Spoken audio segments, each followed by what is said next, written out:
Study with team Banaras channel पर आपका स्वागत है। आज रीडिंग का हम लोग छठवां प्रैक्टिस सेट देखने वाले हैं। इससे पहले हम लोग 5 प्रैक्टिस सेट देख चुके हैं। अगर आपने उन वीडियो को नहीं देखा है तो उसका लिंक आपको नीचे कमेंट सेक्शन में मिल जाएगा, वहां से जा करके आप उन वीडियो को देख सकते हैं। और आज के इस प्रैक्टिस सेट में हम लोग कुछ बेहतरीन क्वेश्चन लेके आए हैं। कुछ इसी तरीके के क्वेश्चन आपके एग्जाम में देखने को मिलेंगे। तो चलिए अब हम लोग पहले क्वेश्चन से स्टार्ट करते हैं। आपके सामने क्वेश्चन है कि नेशनल शब्द के कुछ अक्षरों का उपयोग करके एक जानवर का नाम बनता है। इस प्रकार बनने वाले जानवर का नाम कौन सा है? आपके ऑप्शन है लून, कोयल, लायन या फिर डियर। तो यह क्वेश्चन कह रहा है कि यहाँ पे आपके सामने नेशनल दिया है NATIONAL। इससे हमें कुछ जानवर का नाम बनाना है। क्या वो लून बन सकता है? अगर लून में हम लोग देखें तो LOON है। तो क्या नेशनल में आपको O कहीं पर दिख रहा है? सिंगल O दिख रहा है, इसलिए लून तो नहीं बन पाएगा। नेक्स्ट देखिए ऑप्शन है कोयल। कोयल में देखिए KOEL। तो यहाँ पर कहीं पर भी नेशनल में आपको ई देखने को मिल रहा है, तो आप कहेंगे नहीं देखने को मिल रहा है, तो इसका मतलब कोयल भी इससे नहीं बन सकता है। नेक्स्ट देखते लेते हैं लायन। लायन में LION आता है, तो आपको देखिए LION दिख रहा है, तो यहाँ पर देखेंगे L दिख रहा है, I दिख रहा है, O दिख रहा है और N भी दिख रहा है, तो लायन यहाँ से बन जाएगा। अगर डियर हम लोग देखें तो DEER। यहाँ पर कहीं पर भी आपको नेशनल में ई नहीं दिखेगा, इसलिए डियर भी नहीं बनेगा। तो हमारा सी वाला ऑप्शन सही हो जाएगा। अब चलिए हम लोग नेक्स्ट क्वेश्चन पे चलते हैं। यहाँ पे आपके सामने दिया है कि जिस प्रकार 2739 संबंधित है 64416 से, उसी प्रकार हमें बताना है कि 12, 55, 25 किससे संबंधित होगा। यहाँ पर आपके सामने 4 ऑप्शन दिख रहे हैं। तो अगर इस क्वेश्चन को हम लोग थोड़ा ध्यान से देखें, अगर आप इसको ऐसे पढ़ेंगे 2739 और 64416, तो थोड़ा सा कंफ्यूजन हो जाएगा। ये देखिए रीजनिंग का क्वेश्चन है, तो इसमें अलग अलग तरीके से आपको सोचना होता है। तो अगर इसे हम लोग ध्यान से देखें तो इसको अगर हम लोग 3 पार्ट में डिवाइड कर दें, एक 27, एक 3 और एक 9, तो 27 को हम लोग कैसे लिख सकते हैं? 3 का क्यूब लिख सकते हैं, 3 गुणे 3 गुणे 3, 3 त्रिक 9 त्रिक 27। फिर 3 की पावर 1 लिख सकते हैं और यहाँ पर 3 की पावर 2 लिख सकते हैं। तो यहाँ पर पैटर्न बन रहा है, सबसे पहला जो है उसके पावर 3, फिर नेक्स्ट उसके पावर 1, फिर नेक्स्ट 3 की पावर 2। इसी तरीके से अब देखिए यहाँ पर इसको 3 पार्ट में बांट लीजिए, तो 64, 4 और 16। तो 64 को हम लोग लिख सकते हैं 4 की पावर 3, 4 को लिख सकते हैं 4 की पावर 1 और 16 को लिख सकते हैं 4 की पावर 2। तो यहाँ पर देख रहे हैं संबंध क्या है कि यहाँ 3 था तो यहाँ पर 4 हो गया। ठीक है, अब सबसे पहले क्यूब करना है, फिर 3 की पावर 1 रहेगा, फिर उसके बाद स्क्वायर करना है। अब सेम पैटर्न देखिए यहाँ पर, यहाँ पे 125 है, तो 125 को हम लोग लिख सकते हैं 5 की पावर 3, नेक्स्ट 5 की पावर 1, इसके बाद नेक्स्ट 5 की पावर 2। ठीक है, सेम पैटर्न फॉलो हो रहा है। नेक्स्ट हमें क्या आएगा, अब जैसे यहाँ पर 3 था तो यहाँ पर 4 हुआ था, तो यहाँ पर 5 की पावर में बात हो रहा है, तो नेक्स्ट जो हम लोगों को देखना होगा वो 6 की पावर में होगा। तो सबसे पहले आएगा 6 की पावर 3, नेक्स्ट आएगा 6 पावर 1, फिर उसके बाद आएगा 6 पावर 2। तो 6 पावर 3 कितना होता है? 6, 6 का 36, 6 का 216।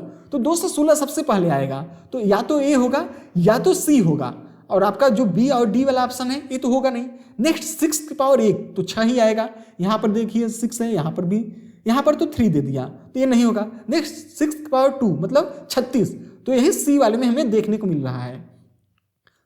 अब चलिए नेक्स्ट क्वेश्चन पे चलते हैं। तो नेक्स्ट क्वेश्चन आपके सामने दे रहा है कि आपको बताना है AZ, GT, MN, इसके बाद क्वेश्चन मार्क है, उसके बाद YB। तो हमें बताना है कि क्वेश्चन मार्क पे कौन सा ऑप्शन यहाँ से आएगा, SH आएगा, TS आएगा, या फिर KF आएगा, या फिर LO आएगा। तो यह देखिए जो क्वेश्चन है ये अपोजिट वाला है। A का अपोजिट होता है अल्फाबेट में Z, G का अपोजिट होता है T, M का अपोजिट होता है N, Y का अपोजिट होता है B। इसे कैसे आप याद रख सकते हैं, इसके लिए हमने एक वीडियो बनाया है, उसका लिंक भी आपको नीचे कमेंट सेक्शन और डिस्क्रिप्शन बॉक्स में मिल जाएगा। उसमें हमने आपको ट्रिक के माध्यम से बताया है कि किस तरीके से आप अल्फाबेट में जो अपोजिट वर्ड होते हैं उसे याद कर सकते हैं। और हमने यह भी बताया है कि जैसे T का 20 होता है, इसे भी हमने ट्रिक से बताया कि G का 7 होता है। तो किस तरीके से आप कोई भी वर्ड देख करके अल्फाबेट का उसे बता सकते हैं कि वह किस स्थान पर आएगा। जैसे ही आपके सामने Y आएगा आप तुरंत 25 बताएंगे। तो अगर आप उस वीडियो को देखना चाहते हैं तो उसका लिंक भी आपको नीचे कमेंट सेक्शन में मिल जाएगा, उसे आप जरूर देख लीजिएगा इस वीडियो को देखने के बाद। तो यहाँ पर देखिए जो E है पहले नंबर पे आता है, G 7वें नंबर पे आता है, M 13वें नंबर पे आता है। ठीक है, यहाँ पर देखिए कुछ पैटर्न बन रहा है, 1 से 7 हुआ, 7 से 13 हुआ, तो जो बीच का गैप है वो 6 का है। इसके बाद अगर 13 में हम लोग 6 जोड़ देंगे तो कितना आ जाएगा, 19 आ जाएगा। 19 किसका स्थान होता है, तो 19 होता है यश का, और यश का अपोजिट होता है यज। अब यहाँ पर देखिए 19 था, अब 19 में जब हम लोग 6 जोड़ेंगे तो कितना आ जाएगा, 25, तो y का स्थान होता है 25। तो यहाँ पर जो पहला वाला है उसमें 6 का डिफरेंस आ रहा है, और जो नेक्स्ट वाला था वो उसका अपोजिट था, तो यश है, यश का अपोजिट होता है यच। अब चलिए हम लोग नेक्स्ट क्वेश्चन पे चलते हैं। यहाँ पर दिया है कि जिस प्रकार बुल संबंधित है काऊ से, तो उसी प्रकार स्टेलियन किससे संबंधित होगा। तो देखिए बुल मतलब होता है बैल, बैल किससे संबंधित है, काऊ से, तो बैल का अपोजिट होता है गाय। स्टेलियन क्या होता है, तो स्टेलियन देखिए मेल हॉर्स, जो मेल घोड़ा होता है उसे स्टेलियन कहा जाता है, और घोड़ी किसे कहते हैं, तो मेयर को कहते हैं। तो इसका ऑप्शन बी वाला हो गया। अब चलिए हम लोग नेक्स्ट क्वेश्चन पे चलते हैं। नेक्स्ट क्वेश्चन यहाँ पर कह रहा है कि यदि यम गुणा को संकेत करता है, डी विभाजन को संकेत करता है, ए योग को संकेत करता है, यस घटाव को संकेत करता है, तो निम्नलिखित व्यंजन का क्या मान होगा। आपके सामने यहाँ पर दिया है 25 यस, 72 डी, 12 ए, 1 यम और 6। तो देखिए यहाँ पर जो यहाँ पर आपको यस दिख रहा है, डी दिख रहा है, ए दिख रहा है, यम दिख रहा है, तो इन सभी का मतलब यहाँ पर दिया है। यहाँ पर यम है, वहाँ पर गुणा हो जाएगा, ठीक है। यहाँ डी का मतलब होता है विभाजन, तो डी की जगह भाग हो जाएगा, ठीक है। इसके बाद ए की जगह प्लस हो जाएगा, जहाँ पर यह दिख रहा है उसके बदले प्लस लगा दीजिए। नेक्स्ट जहाँ यस दिख रहा है, यस का मतलब होता है घटाते हैं, हम माइनस कर दीजिए। अब आपको इसे सॉल्व करना है। अब इसके लिए हम लोगों को पता है कि भागो जोड़ होता है, सबसे पहले भाग होता है, फिर गुणा होता है, फिर जोड़ होता है, फिर घटाना होगा। तो देखिए भाग कहाँ आपको दिख रहा है, तो 72 भागे 12 दिख रहा है। तो जब 72 में हम लोग 12 से डिवाइड करेंगे तो कितना आ जाएगा, यहाँ पर 6 आ जाएगा, ठीक है। अब इसे हम लोग एक बार फिर से नए पैटर्न पर लिख लेते हैं। तो यहाँ पर हम लोग सबसे पहले 25 लिखेंगे, 25 माइनस 6 हो गया यहाँ पर। अब इसके बाद प्लस है, +1 गुणे 6, ठीक है। अब यहाँ पर देखिए इसके बाद क्या होता है, अब भाग हो गया, उसके बाद गुणा आएगा। तो यहाँ पर 1 में जब हम लोग 6 से गुणा करेंगे तो यहाँ पर 6 आ जाएगा, ठीक है। तो अब नया बन जाएगा 25 माइनस 6 प्लस 6, ठीक है। अब इसके बाद देखिए यहाँ प्लस, इसके बाद अब हम लोग प्लस करेंगे तो यहाँ 25 प्लस 6 कितना हो जाएगा, 31 हो जाएगा। 31 माइनस जब हम लोग 6 करेंगे तो हमारे पास कितना आ जाएगा, 25 आ जाएगा। तो पहला वाला ऑप्शन यहाँ पर सही हो गया।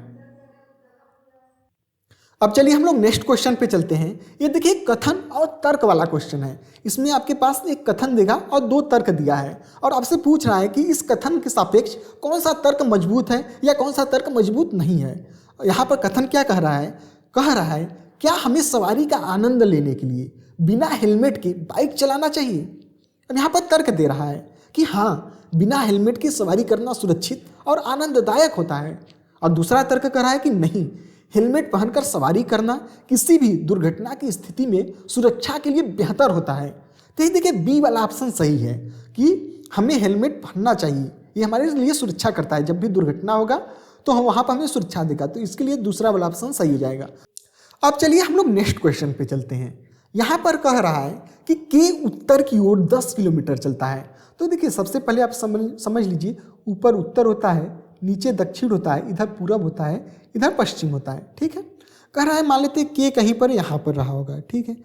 अब कह रहा है के उत्तर की ओर 10 किलोमीटर चलता है, तो उत्तर की ओर 10 किलोमीटर मान लेते हैं यहाँ चला, ठीक है, ऊपर से 10 किलोमीटर। फिर कहा वहाँ से वह दक्षिण की ओर 6 किलोमीटर चलता है। अब यहाँ आ गया था, यहाँ से वापस दक्षिण की ओर आता है 6 किलोमीटर, ठीक है। यहाँ पर मान लेते हैं 6 किलोमीटर यहाँ तक होगा, ठीक है। 6 किलोमीटर नीचे आ गया दक्षिण की ओर, और टोटल कितना था, ये 10 किलोमीटर था। इसके बाद कह रहा है कि वह 3 किलोमीटर पूर्व की ओर चलता है।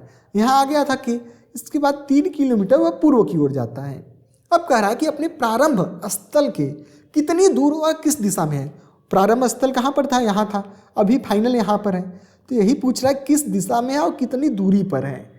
तो देखिए यहाँ से यहाँ तक जो टोटल चला था 10 किलोमीटर चला था उत्तर में, उसके बाद जो वापस 6 किलोमीटर अगर आ गया है तो बचा ये कितना, टोटल 10 था, इतना 6 आ गया, तो ये वाला बचेगा कितना, 4 किलोमीटर।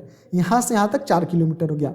अब पूर्व में 3 किलोमीटर चला था, तो इतना 3 किलोमीटर है, और यहाँ पर हमें पूछ रहा है ये वाला कितना किलोमीटर होगा। तो यहाँ पर देखिए हम लोग इसे थोड़ा सा मिटा लेते हैं, इसके बाद मिलते हैं आपसे। यहाँ पर देखिए हम नया फिगर में बना दे रहा हूँ। ये 4 किलोमीटर था, ये 3 किलोमीटर था, और ये वाला आपसे पूछ रहा था कितना होगा। तो यहाँ पर देखिए हमें पाइथागोरस का प्रमेय लगाना होगा। क्या कहता है कि कर्ण का स्क्वायर किसके बराबर होता है, लंब का स्क्वायर धन आधार की स्क्वायर। ठीक है, तो यहाँ पर देखिए, या फिर अगर आपको पता होगा पाइथागोरस जो ट्रिपलेट होता है 3, 4 और 5 होता है। ठीक है, तो यहाँ पर 3 था, 4 था, तो ये वाला 5 हो जाएगा। अब किस दिशा में होगा, देखिए 2 जगह दिख रहा है, ए और बी में। तो यहाँ पर देखिए इधर क्या होता है, इधर पूरब होता है। ठीक है, और इधर यहाँ से अगर हम लोग जाएंगे तो उत्तर और पूर्व हो गया। तो बी वाला ऑप्शन हमारा सही हो जाएगा 5 किलोमीटर। लेकिन अगर आपको नहीं पता है कैसे निकला है, तो यहाँ पर देखिए होता है 3 का स्क्वायर करेंगे और 4 का स्क्वायर करेंगे, तो 3 त्रिक 9, यहाँ पर 4 चौक का 16, 16 9 25 हो गया। और 25 का जब हम लोग स्क्वायर रूट निकालेंगे तो वह 5 आ जाता है। ठीक है, तो ये बी वाला ऑप्शन सही हो गया। अब चलिए हम लोग नेक्स्ट क्वेश्चन पे चलते हैं। यहाँ पर हमें बताना है जो 4 ऑप्शन दिया है उसमें से कौन सा भिन्न है, गोल, बैट, विकेट या फिर स्टंप। तो यहाँ पे इसका सही उत्तर हो जाएगा गोल। देखिए बैट हो गया, क्रिकेट हो गया, स्टंप हो गया, तो क्रिकेट से रिलेटेड है, यही सबसे अलग है। तो ए वाला ऑप्शन सही हो गया। अब चलिए हम लोग नेक्स्ट क्वेश्चन पे चलते हैं। यहाँ पर दिया है कि किसी कोड भाषा में वैन, बैग, मैन का अर्थ है वायलेट, ब्राउन और मजेंटा।